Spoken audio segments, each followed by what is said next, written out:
ನಮಸ್ಕಾರ ಸ್ನೇಹಿತರೆ, ನಾನು ಹನುಮಂತ್ ಬಾಕಿ. ನಿಮ್ಮ ಇಷ್ಟದಂತೆ ನೀವು ಸಪೋರ್ಟ್ ಮಾಡುವಂಥ ವ್ಯಕ್ತಿ ಬಿಗ್ ಬಾಸ್ ಸೀಸನ್ 12ರ ಟೈಟಲ್ ವಿನ್ನರ್ ಆಗಿದ್ದಾರೆ. ಸೊ ನಿಮ್ಮೆಲ್ಲರಿಗೂ ಕೂಡ ಗೊತ್ತಿರೋ ಹಾಗೆ ಈ ಒಂದು ಸೀಸನ್ನ ವಿನ್ನರ್ ಗಿಲ್ಲಿ ನಟ, ಜೊತೆಗೆ ರನ್ನರ್ ಅಪ್ ಆಗಿ ರಕ್ಷಿತಾ ಹೊರಹೊಮ್ಮಿದ್ದಾರೆ. ಸೊ ನಿಮಗೆಲ್ಲರಿಗೂ ಕೂಡ ಗೊತ್ತಿರೋ ಹಾಗೆ ಹೊರಗಡೆ ಕ್ರೇಜ್ ಎಲ್ಲ ಹೇಗಿತ್ತು, ಒಂದು ಸಪೋರ್ಟ್ಗಳು ಹೇಗಿದ್ವು, ಒಂದು ರಿಯಾಲಿಟಿ ಶೋ ಅಲ್ಲಿ ನಮ್ಮ ಜನಗಳು ಎಷ್ಟು ಪ್ರೀತಿಯನ್ನು ತೋರಿಸ್ತಾರೆ, ಇದೆಲ್ಲವನ್ನು ಕೂಡ ನೀವು ಗಮನಿಸ್ತಾ ಇದ್ದೀರಿ.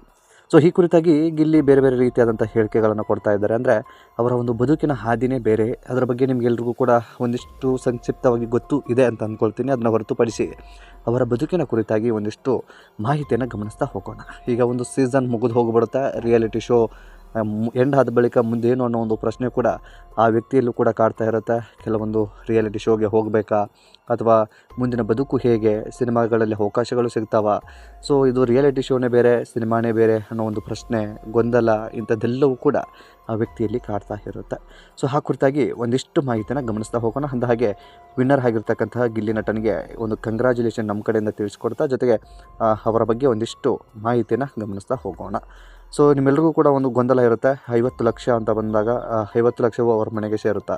ಖಂಡಿತವಾಗಿಯೂ ಸೇರೋದಿಲ್ಲ. 30% ಟ್ಯಾಕ್ಸ್ ಇರುತ್ತೆ. ಸೊ 30% ಟ್ಯಾಕ್ಸ್ನ ಹೊರತುಪಡಿಸಿ ಉಳಿದಿರುವಂಥ ದುಡ್ಡು ಅವರ ಮನೆ ಸೇರೋದಕ್ಕೆ ಸಾಧ್ಯ ಆಗುತ್ತೆ. ಇನ್ನು ಪ್ರೈಸ್ ಮನಿ ಅಥವಾ ಯಾರಾದರೂ ಸಪೋರ್ಟ್ಗಾಗಿ ಅಥವಾ ಖುಷಿಯಿಂದ ಕೊಟ್ಟಿರ್ತಕ್ಕಂಥ ದುಡ್ಡು ಅವರ ಕೈಯನ್ನು ಸೇರುವಂಥ ಚಾನ್ಸಸ್ ಇರುತ್ತೆ. ಆದರೆ ಕೆಲವೊಂದು ದುಡ್ಡುಗಳು ಕೂಡ ಆ ರೀತಿಯಾಗಿ ಬಂದಿರತಕ್ಕಂಥ ದುಡ್ಡಿಗೂ ಕೂಡ ಟ್ಯಾಕ್ಸ್ ಇರುತ್ತೆ. ಟ್ಯಾಕ್ಸ್ ಎಲ್ಲವೂ ಕೂಡ ಕಟ್ಟಾಗಿ ಹೋಗುತ್ತೆ.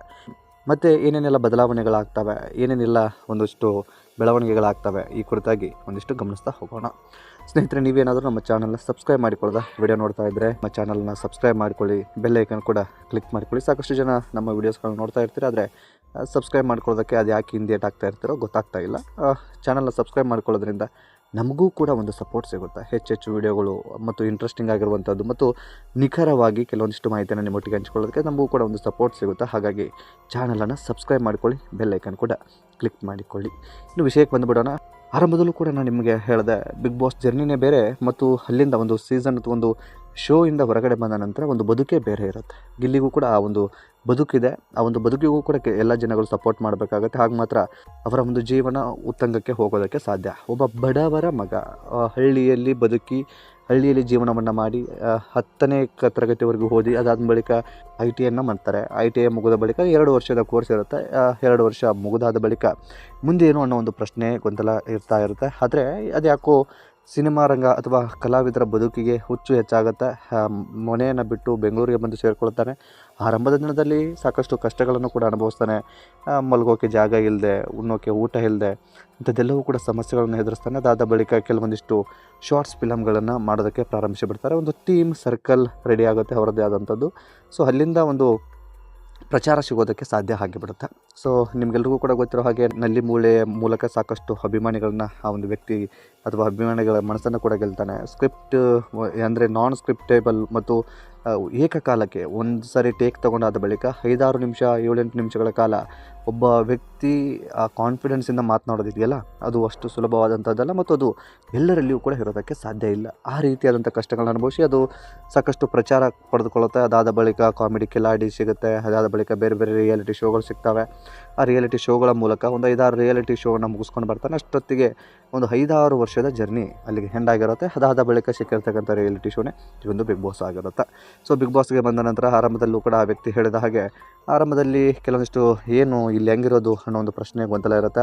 ಕೆಲವೊಂದಿಷ್ಟು ಮನೆ ಸುತ್ತಮುತ್ತ ಇರುವಂಥ ಕ್ಯಾಮ್ರಾಗಳಿಗೂ ಕೂಡ ಭಯಪಟ್ಟಿರ್ತಾರೆ. ಅದಾದ ಬಳಿಕ ದಿನಗಳು ಕಳೀತಾ ಇದ್ದಾಗೆ ಎಲ್ಲವನ್ನು ಕೂಡ ಮರೆತು ನ್ಯಾಚುರಲ್ ಆಗಿ ನಾವು ಮನೇಲಿ ಹೇಗಿರ್ತೀವಿ ಅನ್ನೋ ರೀತಿಯಲ್ಲಿ ಅಲ್ಲಿ ತೋರಿಸ್ಕೊಳ್ತಾರೆ. ಸೊ ಹೀಗೆ ಇದೆಲ್ಲವನ್ನು ಕೂಡ ಆದ ಬಳಿಕ ಒಂದು ಬಿಗ್ ಬಾಸ್ ಜರ್ನಿಯೂ ಕೂಡ ನಡೆಯುತ್ತೆ. ಬಿಗ್ ಬಾಸ್ ಜರ್ನಿ ಆದ ಬಳಿಕ ವಿನ್ನರ್ ರನ್ನರ್ ಅನ್ನೋ ಸ್ಥಾನ ಬರುತ್ತೆ. ವಿನ್ನರ್ ಆಗಿ ಗಿಲ್ಲಿ ಹೊರಹೊಮ್ತಾರೆ. ಗಿಲ್ಲಿ ಹೊರಹೊಮ್ಮಿ ಈಗ ಹೊರಗಡೆ ಇರುವಂಥ ಕ್ರೇಜ್ ಹೇಗಿದೆ, ಕ್ರೇಜ್ ಎಲ್ಲವನ್ನು ಕೂಡ ಗಮನಿಸ್ತಾ ಇದ್ದಾರೆ. ಅಂದರೆ ಸೋಷಿಯಲ್ ಮೀಡಿಯಾ ಕಾಲ ಇರೋದ್ರಿಂದ ಮೊಬೈಲಲ್ಲಿ ಅವರ ಕ್ರೇಜ್ಗಳನ್ನು ನೋಡ್ತಾರೆ. ಕ್ರೇಜ್ಗಳನ್ನು ನೋಡಿಕೊಂಡು ಇಷ್ಟೊಂದು ಸಪೋರ್ಟ್ ಜನರಿಂದ ನನಗೆ ಸಿಗ್ತಾ ಇದೆಯಾ, ಸೊ ಇದನ್ನು ಹೇಗಪ್ಪ ಹರಗಿಸ್ಕೊಳ್ಳೋದು, ಇದನ್ನು ಯಾವ ರೀತಿಯಾಗಿ ಹ್ಯಾಂಡಲ್ ಮಾಡೋದು, ಇದಕ್ಕೆ ನಾನು ಅರ್ಹನಿದ್ದೀನಾ, ಸೊ ಈ ರೀತಿಯಾದಂಥ ಭಾವನೆ ಅವರಲ್ಲಿ ಭಾಸವಾಗುತ್ತೆ. ಈ ರೀತಿಯಾದಂಥ ಒಂದು ಭಾವನೆಯನ್ನು ಸ್ವತಃ ಗಿಲ್ಲಿ ನಟನೆ ಹಂಚ್ಕೊಂಡಿರ್ತಕ್ಕಂಥ ಸಾಕಷ್ಟು ವಿಡಿಯೋಗಳು ಕೂಡ ನಿಮಗೆ ಈಗ ಲಭ್ಯವಾಗಿದ್ದಾವೆ. ಸೊ ಈ ರೀತಿಯಾದಂಥ ಒಂದು ಜರ್ನಿ ಅನ್ನೋದು ಒಂದು ಬದುಕೇ ಬೇರೆ ಇರುತ್ತೆ, ರಿಯಾಲಿಟಿ ಶೋನೇ ಬೇರೆ ಇರುತ್ತೆ. ನಾನು ಈ ಕುರಿತಾಗಿ ಬೇರೆ ಬೇರೆ ವಿಡಿಯೋಸ್ಗಳನ್ನ ಮಾಡಿದಂಥ ಸಂದರ್ಭದಲ್ಲೂ ನಿಮಗೆ ಮಾಹಿತಿಗಳನ್ನ ಹಂಚ್ಕೊಂಡಿದ್ದೆ.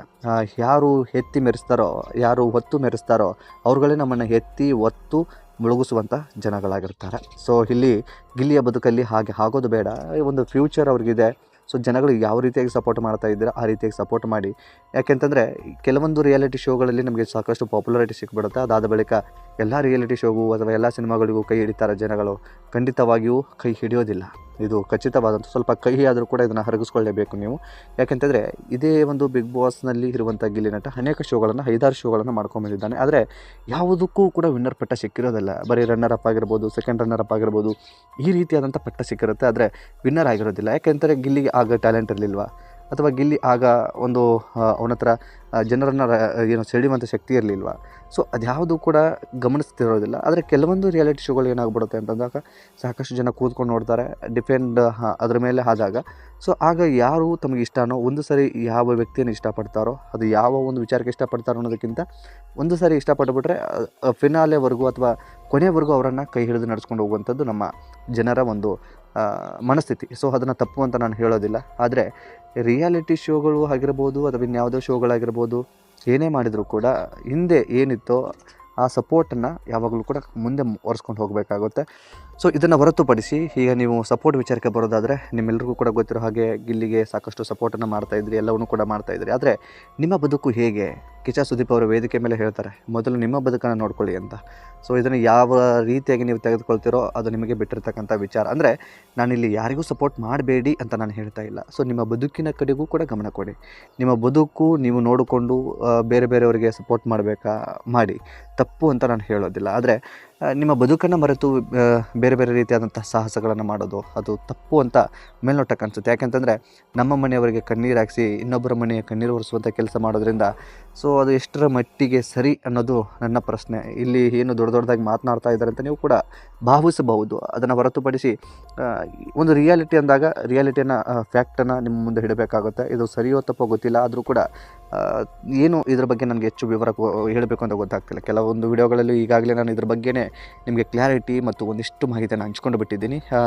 ಅದೇ ಪದೇ ಹೇಳಿದರೂ ಕೂಡ ಅದನ್ನೇ. ಯಾಕೆಂತಂದರೆ ನಾನು ಪದೇ ಯಾಕೆ ಹೇಳೋದು ಅಂದರೆ, ಯಾರದೋ ಬದುಕನ್ನು ಕಟ್ಟೋದ್ರಲ್ಲಿ ಅಥವಾ ಯಾರದೋ ಒಬ್ಬರ ಬದುಕನ್ನು ಯಾರಿಗೋ ಒಬ್ಬರಿಗೆ ಯಶಸ್ವಿ ಕೊಡೋದ್ರಲ್ಲಿ ನಾವೆಲ್ಲ ಬ್ಯುಸಿ ಆಗಿಬಿಟ್ಟಿದ್ವಿ. ಆದರೆ ನಮ್ಮ ಬದುಕಿನ ಕಡೆಗೆ ನಾವು ಗಮನವನ್ನು ಕೊಡೋದನ್ನು ಮರೆತು ಬಿಟ್ಟಿದ್ದೀವಿ ಅಂತ ಮೇಲ್ನೋಟಕ್ಕೆ ಕಾಣಿಸುತ್ತೆ. ಹಾಗಾಗಿ ನಿಮ್ಮ ಬದುಕಿಗೂ ಕೂಡ ನೀವು ಗಮನ ಹರಿಸಬೇಕಾಗುತ್ತೆ. ನಿಮ್ಮ ಬದುಕು ಹೇಗೆ ಎಂಬುದನ್ನು ಕೂಡ ನೀವು ಕಂಡುಕೊಳ್ಬೇಕಾಗುತ್ತೆ. ನಿಮ್ಮ ಬದುಕಿನ ಹಾದಿಗಳನ್ನು ಹುಡುಕೋಬೇಕಾಗುತ್ತೆ. ಎಷ್ಟೋ ಜನರಿಗೆ ಇವತ್ತು ಸಪೋರ್ಟ್ ಮಾಡ್ತಾ ಇರುವಂಥವ್ರಿಗೆ ಅಥವಾ ಬೇರೆ ಎಷ್ಟೋ ಜನರಿಗೆ ಕೆಲಸಗಳಿಲ್ಲ, ಎಷ್ಟೋ ಜನರಿಗೂ ಕೂಡ ತುಂಬ ಪರದಾಟಗಳಿದ್ದಾವೆ. ಇದನ್ನೆಲ್ಲವನ್ನು ಕೂಡ ಮರೆತು ಯಾರಿಗೊಬ್ಬರಿಗೆ ಜೈಕಾರ ಹಾಕುವಂಥದ್ದು.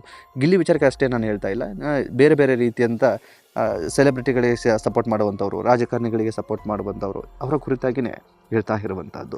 ಇವತ್ತು ನಾವು ಇನ್ಯಾರಿಗೂ ಸಪೋರ್ಟ್ ಮಾಡ್ತಾ ಇದ್ದೀವಿ ಅಂದರೆ ಅದು ಅವರ ಬದುಕಾಗಿರುತ್ತೆ. ಅವರು ಅದನ್ನೇ ಯಶಸ್ವಿಯಾಗಿ ಮಾಡ್ಕೊಂಡು ಬಿಡ್ತಾರೆ. ಆದರೆ ನಮ್ಮ ಬದುಕು ಎಲ್ಲಿದೆ ಎಂಬುದನ್ನು ನಾವು ಒಂದಿಷ್ಟು ಗಮನಿಸ್ತಾ ಹೋಗಬೇಕಾಗುತ್ತೆ.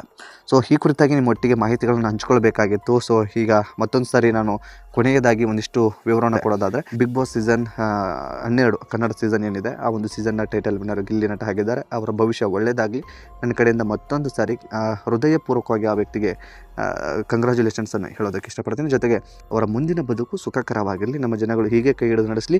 ಆದರೆ ಕೈ ಹಿಡಿದು ನಡೆಸುವಂಥ ಜನಗಳು ತಮ್ಮ ಬದುಕನ್ನು ಅಥವಾ ತಮ್ಮ ಒಂದು ಬದುಕಿಗೆ ಮತ್ತು ತಮ್ಮ ಕೆಲಸಕ್ಕೆ ತಮ್ಮ ಹೆಚ್ಚು ಒತ್ತಡವನ್ನು ಕೊಟ್ಟು ತಮ್ಮ ಕೆಲಸವನ್ನು ಮಾಡಿ ಅದಾದ ಬಳಿಕ ಉಳಿದವರ ಬದುಕಿಗೆ ಸಪೋರ್ಟಿಗಾಗಿ ನಿಂತ್ಕೊಳ್ಳಿ ಅಂತ ಹೇಳೋದಕ್ಕೆ ಇಷ್ಟಪಡ್ತೀನಿ. ಸೊ ಈ ಕುರಿತಾಗಿ ನಿಮ್ಮ ಅನಿಸಿಕೆ ಏನು ಎಂಬುದನ್ನು ಕಾಮೆಂಟ್ ಬಾಕ್ಸಲ್ಲಿ ಮೆನ್ಷನ್ ಮಾಡಿ. ಸ್ನೇಹಿತರೆ, ಚಾನಲ್ನ ಸಬ್ಸ್ಕ್ರೈಬ್ ಮಾಡಿಕೊಳ್ಳೋದ ವಿಡಿಯೋ ನೋಡ್ತಾ ಇದ್ದರೆ ಈ ಕೂಡಲೇ ಸಬ್ಸ್ಕ್ರೈಬ್ ಮಾಡಿ, ಬೆಲ್ ಐಕನ್ ಕೂಡ ಕ್ಲಿಕ್ ಮಾಡಿಕೊಳ್ಳಿ. ಮತ್ತು ಮುಂದಿನ ವಿಡಿಯೋದಲ್ಲಿ ಸಿಗೋಣ.